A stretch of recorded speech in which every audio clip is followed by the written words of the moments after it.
Echo and Narcissus, a tale of the many different forms of love, love for another and love for oneself, both unrequited and self-obsessed, both equally dangerous, inspiring great art and creative endeavours, even influencing the very language we use today.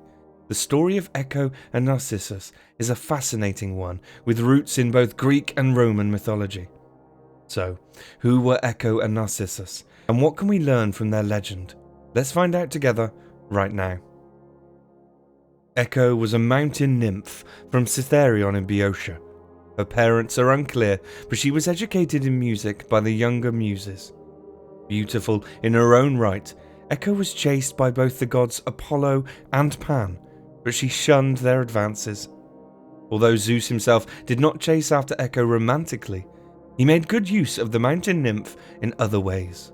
Not known for his fidelity, Zeus enlisted the help of Echo in covering up his affairs and keeping his wife Hera in the dark.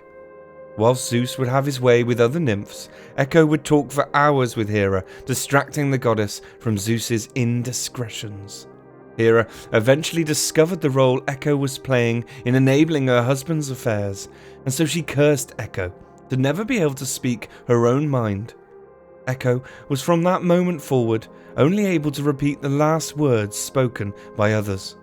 Narcissus was a handsome young man from the city of Thespiae in Boeotia, and was generally considered to be the son of Cephissus and the Oceanid Liriope, although occasionally Narcissus was named as the son of Endymion and Selene. When still a child, the blind seer Tiresias made a prophecy that Narcissus would lead a long life, only providing he did not discover himself, the meaning of which could be interpreted in several ways.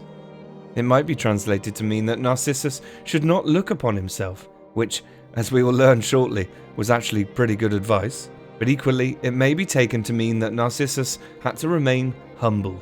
Narcissus would grow up to be amongst the most beautiful of all mortals, with a magnificence on par with that of even Adonis. Narcissus would become a deer hunter, and his beauty brought forth many admirers, both male and female, mortal and immortal. Before long, our two characters were destined to meet, and it would not be a positive development for either of them. One day, whilst wandering through the woods, Echo spied a young man out hunting deer with his companions, Narcissus. Such was his beauty that she immediately fell in love with him and, infatuated, followed him quietly. The more she looked at the young man, the more she longed for him. Though she wished with all her heart to call out to Narcissus, the curse of Hera prevented her. During the hunt, Narcissus became separated from his companions and called out, "Is anyone there?" He immediately heard the voice of Echo repeat the words back to him from the woods. Startled, Narcissus answered the voice, "Come here," only to hear his words repeated once more. When Narcissus saw that nobody had emerged from the glade, he concluded that the owner of the voice must be running away from him, and called out again. Finally, he shouted, "This way, we must come together."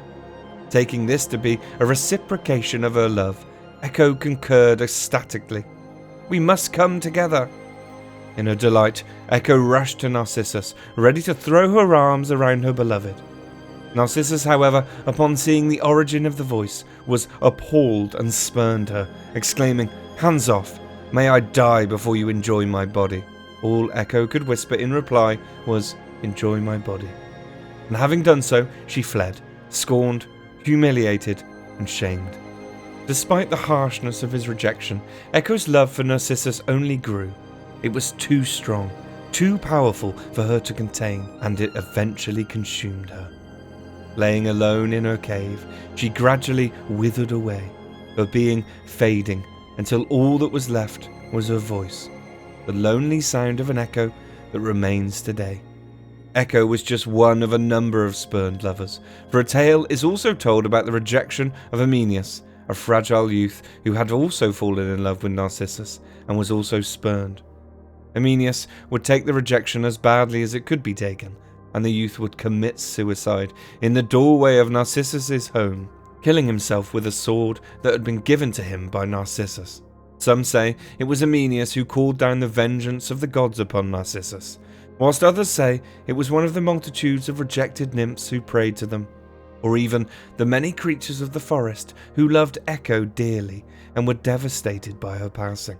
Either way, the pleas for vengeance would not go unanswered. Nemesis, the goddess of retribution, heard the calls for revenge, observing for herself the callous rejection of others by Narcissus, and decided to intervene.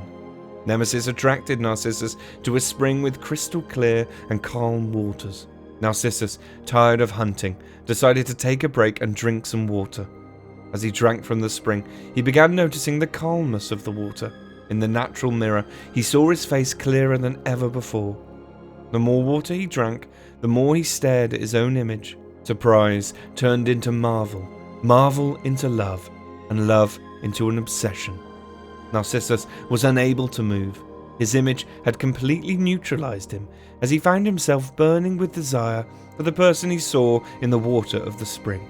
In vain, he tried to embrace the figure, only to realize that the reflection in the calm water was none other than himself. If he left, he would lose sight of his only love, and so he began to panic at the realization that love may be out of his reach for good.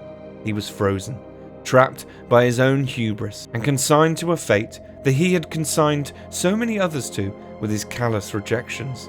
Narcissus would die of sorrow by the pool, unable to move, despite the pleadings of the Naiads and Dryads who had observed Narcissus wasting away. A funeral pyre was built for Narcissus by the nymphs, but when they came to place the body of the handsome youth upon it, they could not find it, as all that was left was a flower with white petals and a yellow core, the Narcissus flower. An alternative version of the death of Narcissus tells of him recognizing the unrequited love that he had for his own reflection, and suddenly, brutally aware of the pain and suffering that he had caused to so many, Narcissus falls upon his own sword, just as Arminius had done.